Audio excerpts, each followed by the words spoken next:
Fala galera, antes de começar o corte, lembrar vocês aí que a Betfair é patrocinadora do Futebolaço Podcast e a maior parceira da história do Clube de Regatas Vasco da Gama. Vascaíno aposta lá na Betfair, quem não é vascaíno também pode apostar lá. Lembrando que você tem que ser maior de 18 anos e apostar com responsabilidade, tá?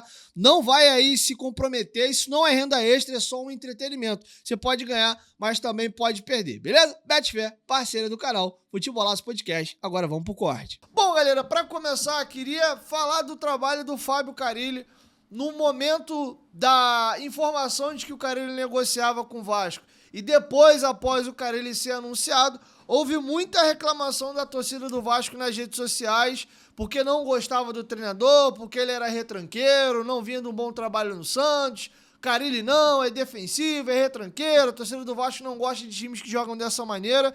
E acho que a primeira grande lição que dá pra gente ter entre esses dois primeiros jogos do Carille, lembrando sempre que é início de trabalho, muita água vai passar debaixo dessa ponte, mas a gente não pode ficar com o hábito e com a mania de se emprenhar pelo ouvido dos outros. Cada trabalho é um trabalho e cada passagem é uma passagem. Vai ter jogadores que vão passar no Vasco ou treinadores e não vão ter um bom trabalho aqui e vão para outros clubes e vão se desenvolver e vão ter boas passagens e vice-versa. O Vasco vai contratar jogadores e treinadores que talvez vão vir de uma passagem ruim em algum clube e aqui eles podem reencontrar o seu futebol e dar a volta por cima. E aí eu vou pegar o próprio Santos como parâmetro e exemplo. O Maicon chegou chutado no Vasco em 2023, muitas críticas da torcida, pô, o Maicon tá mal no Santos, virou reserva do reserva, vai trazer esse cara pra cá, o Maicon tá em final de carreira, e o Maicon em 24 até teve uma queda de fato, mas o 23 do Maicon foi incrível, e ele foi responsável direto pelo Vasco ter ficado na Série A, junto com outros jogadores, Verrete, Paulinho, o próprio Serginho que ajudou na reta final ali também, Esse foi o primeiro exemplo vindo do Santos. E o Carille chegou aqui chutado de tudo quanto foi maneira. E a galera, em linhas gerais, hoje, a gente vive a era das bolhas. As pessoas vivem muito aí em bolhas. O cara hoje que é vascaíno, ele talvez é inscrito em 4, 5, 6 canais de Vasco, né? E segue alguns perfis do Vasco aí no Twitter, no Instagram. E a galera pouco tem acompanhado os outros times, o todo. Então a gente fica com uma visão muito bem apurada, muito bem aprofundada sobre tudo do nosso clube e às vezes acaba conhecendo cada vez menos os rivais, principalmente aqueles que não são do nosso estado aqui de origem. E aí você vai formar opinião por uma opinião de terceiro. E aí quando o torcedor do Santos reclamou dessa passagem do Carille em 2024, virou uma verdade absoluta. O Carille é ruim, o Carille não presta, é retranqueiro, o trabalho dele não é bom, vai contratar esse cara. E aconteceu muito isso com o Carille. E agora, já nos primeiros trabalhos, né, esses 2 jogos, a fase de pré-temporada, já tá dando para desmistificar algumas coisas. Primeiro que um treinador que é retranqueiro, como estava sendo rotulado, ele não monta o meio-campo que ele monta do Vasco. Ele faz questão de pegar os 3 volantes mais técnicos do elenco, até abrindo mão de 2 jogadores mais marcadores, mais jovens, mais físicos, que foram muito bem no ano passado, que é o Cocão e o Hugo Moura, e num primeiro momento deixa esses jogadores ao lado para privilegiar os jogadores mais técnicos, ainda que tenham fisicamente um pouco menos de condição, que é Tietê, Jair, Paulinho não, Paulinho é um cara de rotação alta. Não que o Tietê seja um jogador lentão, acho que o Jair é esse cara mais lentão.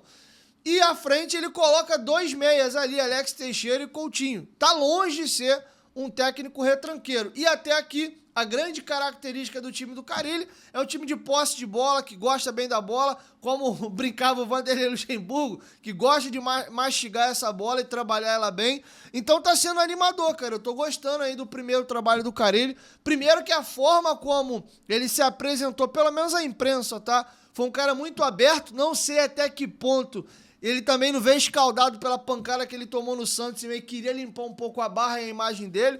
Ele fez algo que eu nunca vi, que foi convidar os jornalistas presentes para uma reunião, uma apresentação do trabalho dele. Ele passou a carreira dele inteira, formação tática por formação tática que ele usou em cada clube, cada ano, cada contexto, por que ele usou aquele esquema tático, a forma dele atuar.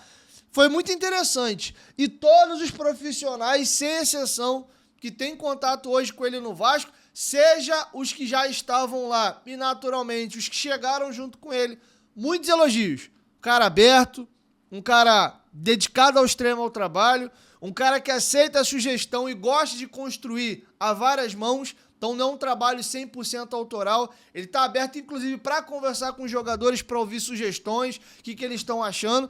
E antes do time titular jogar, eu não estava no CT, estava viajando, mas tive essa informação junto aos companheiros. Ele voltou para falar, ó, a forma que o Vasco vai jogar vai ser assim, assim, assado, o que eu espero do time é isso, isso, isso. Então eu tô achando muito interessante esse começo do trabalho do Fábio Carille. E eu acho que o Carille, ele tá numa sinuca de bico e a gente vai ver isso melhor quando chegar nos clássicos. A gente pensa muito, e isso me incomodou um pouquinho, óbvio que é muito começo de trabalho, a gente vê muita qualidade em Jair, Paulinho e Tietê. Aí à frente com o Coutinho. Acho que a situação do Alex Teixeira ali, acho que é questão de tempo dele acabar perdendo a posição, seja pro Adson quando voltar, se o Vasco de fato conseguir contratar pontas, está tentando muito o Brian Rodrigues, a tendência é o Alex Teixeira acabar indo pro banco. O cara, ele já falou que pode colocar Coutinho para ir para jogar juntos, enquanto não tiver o Estrela como opção, eu acho que isso não vai rolar, porque ele fala na coletiva de ontem sobre a vitória contra a Portuguesa, que ele fala, beleza, eu até posso começar com os dois nessa formação, mas e aí? Eu vou depois terminar o time sem os dois? Porque ele não imagina nem Coutinho, nem Payet jogando os 90 minutos. Vamos lembrar também, quando a gente pegar aí jogos de Campeonato Brasileiro, os próprios clássicos, na hora de correr para trás com essa formação, ele vai ficar um pouquinho puxado. E um detalhe também que me chamou a atenção, além do Vasco ser um time que trabalha muito bem a bola, constrói esse jogo aí com paciência e trabalho de pé, me chamou a atenção a falta de profundidade desse time. A gente precisa de jogadores mais próximos ali ao gol, com mais dinamismo, com mais velocidade e até mais condução de bola. O Maxime, até quando entra na vaga do Teixeira, ele melhora um pouco isso. Ele é um jogador mais leve, um cara que flutua um pouquinho mais, sai para um lado, para o outro, volta para buscar a bola, conduz essa bola um pouquinho mais de velocidade. O Teixeira já é mais aquele drible curto próximo ao gol, uma tabelinha e finalização no gol. E aí, o que me chama a atenção, pensando de fato no campeonato do Vasco? O que o Vasco tem para disputar em 2025, a Portuguesa é zero parâmetro pra gente e o Madureira idem. Não são times nesse nível que a gente vai enfrentar no Brasileiro, na Copa do Brasil e na Sul-Americana. Talvez aí, primeira, segunda fase de Copa do Brasil, pode ser até que role. Mas eu confesso que sem bola, esse time me preocupa um pouquinho. A primeira prova de fogo do Vasco é daqui a 1 semana e meia. A gente tem um clássico entre Vasco da Gama e Fluminense, salvo engano, em Brasília, né, e no meio da semana. E eu quero ver se o Carille vai sustentar essa formação com Jair, Tietê e Paulinho e à frente dos três, Coutinho e Alex Teixeira, tá? E ele deixou claro numa pergunta, vou até mandar um abraço pro meu amigo, meu parceiro, eu não lembro qual dos dois foi, se foi o Eduardo do BTB Esportes ou se foi o Sergião do podcast Cruz Maltino. Foi um dos dois que perguntou a respeito da possibilidade de novos sistemas e até abrir mão dessa trinca de volantes mais técnicos, podendo colocar ali ou o Hugo Moura ou o Cocão, que tem um pouco mais de pegada, mais de marcação e protege um pouquinho melhor a nossa defesa. E o Carille afirmou que sim, existe a possibilidade em jogos específicos ele abrir mão disso. E aí por que isso me preocupa? Até que ponto vale, talvez, ficar insistindo numa formação que agora, nesse momento, que a gente só joga contra time pequeno, é plástica, é bonita, a gente gosta de ver, mas se ao longo da temporada não é o time que vai sustentar. Eu confesso que eu não sei se o Jair vai ter condição de ser esse cara para proteger a frente da nossa zaga. Com a bola no pé, incrível. Sai jogando que é uma maravilha, virada de bola, passe para frente sempre, gira em cima do próprio corpo, acha drible com muita facilidade. É lindo ver o Jair jogando, mas será que o Jair tem condição de sustentar a frente da nossa área? Será que em algum momento a gente não vai ser obrigado a recuperar o Hugo Moura? E olha, o Hugo Moura passou um recado muito legal contra a Portuguesa, que o Hugo Moura não é só um carregador de piano e um destruidor. O Hugo Moura constrói jogo, o Hugo Moura, quando tem espaço para vir conduzindo e carregando essa bola de trás, ele é um cara que pisa ali na entrada da área para finalizar de média e longa distância. Eu acho que a gente vai ver ainda em algum momento alguém caindo desses três aí. Acho que o mais provável é que seja até o Jair, tá? Eu acho que o Tietchan e o Paulinho dificilmente saem do time, até pelo dinamismo que eles têm e essa facilidade de construir jogo pra frente e voltar pra recompor. Acho que o Paulinho, na hora que o Jair, na hora que o bicho apertar, a gente precisar de um pouquinho mais de pegada e de proteção à nossa zaga, eu acho que a tendência é que ele acabe caindo do time, tá bom? E a gente veja a entrada do Hugo Moura ou do Cocão.